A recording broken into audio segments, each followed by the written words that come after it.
Nakatakda naman sa ng reklamo bukas sa mga suspect sa hazing dahil kinamatay ni Julio Servando. Kasama sa mga irereklamo ang ilang babae na nanood umano ng initiation rites.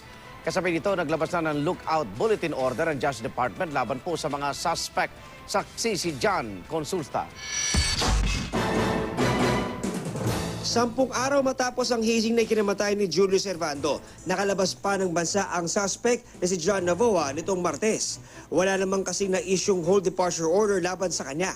Kanina, na-issue laban sa kanya at iba pang kasama, lookout bulletin order ng Department of Justice.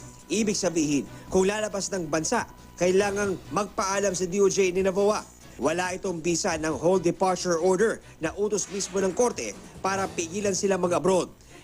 Pero maaari naman itong igiit sa korte.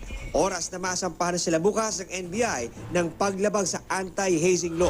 Kasama rin sa 17 inisyuan ng lookout bulletin order ang 2 sumukong miyembro ng Tau Gamma Phi Fraternity na inirekomendang isailalim sa Witness Protection Program.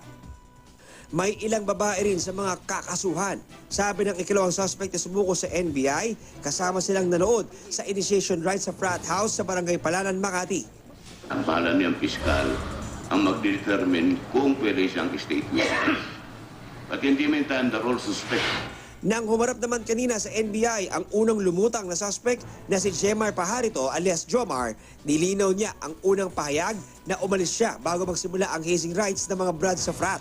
Tinapos niya raw talaga ito pero hindi kasamang nanakit kung hindi nagpakain lang ng sili at tsokolate, nagpainom ng tubig at nagpaamoy ng ammonia. Pinakain ko po sila ng sili para mabuhayin po sila ng dugo at matanggal po sa pagiging ulirat po nila. Kinakausap nga niya ako. Sabi ko, kaya mo yan. Basta, kuya, salamat. Nagpasalamat pa ako sa akin.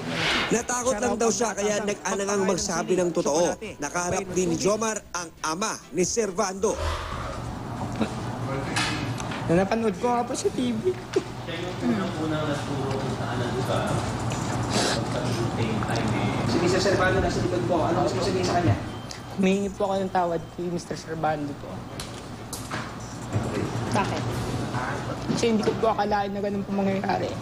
Ako si John Consulta, ang inyong saksi.